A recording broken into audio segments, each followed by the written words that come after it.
बात करने वाले हैं भोजन की नई क्रांति की। एक ऐसी दुनिया की जहां दूध, दही, मांस और अंडे सब कुछ मिलता है, लेकिन बिना किसी जानवर को नुकसान पहुंचाए।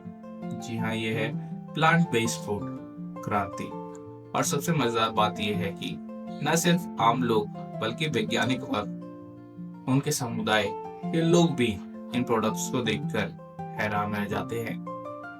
अगर हम 10-15 साल पीछे जाए तो प्लांट बेस्ड खाने का मतलब होता था सोया मिल्क या टोफू। उस समय स्वाद की और विकल्प इतने सीमित थे कि लोग मजाक में उड़ाते थे, भला ये दूध है या पानी। लेकिन टेक्नोलॉजी और वैज्ञानिक रिसर्च ने सब कुछ बदल कर रख दिया है। आज ओट्स, बादाम, नारियल, काजू और यहाँ तक कि चने से भी दूध और दही बनाया जा रहा है। कंपनियां जैसे ओटली, एल्प्रो और फोरेजर प्रोजेक्ट ने इन सब इंडस्ट्री को बिल्कुल नया आकार दिया है। ओटले का नया प्रिस्ता एडिशन ओट मिल्क तो कैफे में कॉफी बनाने वालों की पहली पसंद बन चुका है। फोरेजर प्रोजेक्ट का काजू वाला योगर्ट इतना क्रीमी है कि पहचान पाना मुश्किल हो जाता है कि ये डेयरी से नहीं बना। सबसे बड़ा चैलेंज था मांस का स्वाद, टेक्सचर। वैज्ञानिकों ने सोचा कि क्यों ना पौधों से बिल्कुल वैसा ही स्वाद तैयार किया जा सकता है। और फिर आई कंपनियां बियॉन्ड मीट और इम्पॉसिबल फूड। बियॉन्ड मीट का beyond burger, beyond chicken pieces और नया स्मैश बर्गर सब इतने असली जैसे लगते हैं कि कई बार टेस्ट करने वाले कंफ्यूज हो जाते हैं। इम्पॉसिबल फूड्स ने हेमे नामक एक प्लांट प्रोटीन से ऐसा फ्लेवर बनाया कि बर्गर से असली मांस जैसी खुशबू आती है। दूसरी तरफ प्योन अपनी माइक्रो प्रोटीन टेक्नोलॉजी से मीट बॉक्स, नगेट्स और मिन्स बना रहा है, वो भी बिना आर्टिफिशियल इंटेलिजेंट के। अब आते हैं मिठाई और डेयरी फ्री डेजर्ट पर। सोचिए, पहले बिना दूध की मिठाई या पुडिंग की कल्पना करना भी मुश्किल था। आज जेल और chocolate oat milk pudding market में छा गया है। लोग कहते हैं कि इसका स्वाद इतना असली है कि बच्चों को पता ही नहीं चलता कि ये डेयरी फ्री है। आइसक्रीम बॉन्ड्स जैसे बेन एंड जेरी और मैग्नम ने भी बादाम और नारियल के दूध से बड़े फ्लेवर्स लॉन्च किए हैं। मतलब अब मीठा खाने के लिए किसी तरह का समझौता नहीं। और हाँ, अंडे का विकल्प भी कमाल का है।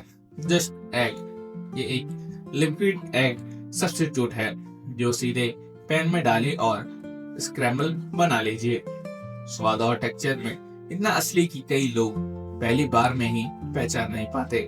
ये सब वैज्ञानिकों की मेहनत और तकनीक का नतीजा है।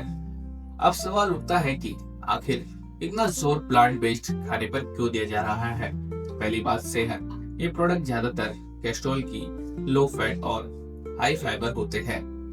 दूसरी बात, पर्यावरण। डेयरी और मीट इंडस्ट्री में कार्बन उत्सर्जन और पानी की खपत का सबसे बड़ा कारण है। 1 किलो बीफ बनाने में जितना पानी लगता है उतने में आप कई हफ्तों तक नहा सकते हैं। लेकिन प्लांट बेस्ड विकल्प से कार्बन फुटप्रिंट 80% तक घट जाता है। और तीसरी बात, जानवरों की भलाई। ये प्रोडक्ट साबित करते हैं कि स्वाद और मजा पाने के लिए जानवरों को नुकसान पहुंचाना जरूरी नहीं। सबसे दिलचस्प बात यह है कि इन प्रोडक्ट्स को देखकर न सिर्फ आम लोग बल्कि वैज्ञानिक भी हैरान रह जाते हैं। जब बियॉन्ड बर्गर पहली बार बना था तो खुद रिसर्च टीम ने कहा, हमें यकीन नहीं हो रहा कि ये पूरी तरह पौधों से बना है। आज टेस्टर्स, शेफ और ग्राहक सब यही कहते हैं कि ये तो जादू है। दोस्तों, आने वाले सालों में ये क्रांति और आगे जाएगी। अब फर्मेंटेशन टेक्नोलॉजी से डेयरी प्रोटीन बिना गाय के बनाई जा रही है। लोग लैब ग्रो मीट यानी लैब में उगाया गया मांस जल्दी ही सुपरमार्केट में भी होगा। कल्पना कीजिए, भविष्य में हम जो भी खाएंगे वो स्वाद में असली और लेकिन पर्यावरण और जानवरों को उससे कोई नुकसान नहीं होगा। और यही वजह है कि वैज्ञानिक कहते हैं भोजन का भविष्य हरा है और बेहद स्वादिष्ट है। अगर आपको हमारी ये जानकारी पसंद आई हो तो हमारे इस वीडियो को लाइक, शेयर और हमारे इस चैनल खजाना टीवी को सब्सक्राइब करना ना भूले, ताकि आपको ऐसे ही वीडियोस और ऐसे ही जानकारी और भी मिलती रहे। आपका इस वीडियो को देखने के लिए बहुत बहुत धन्यवाद।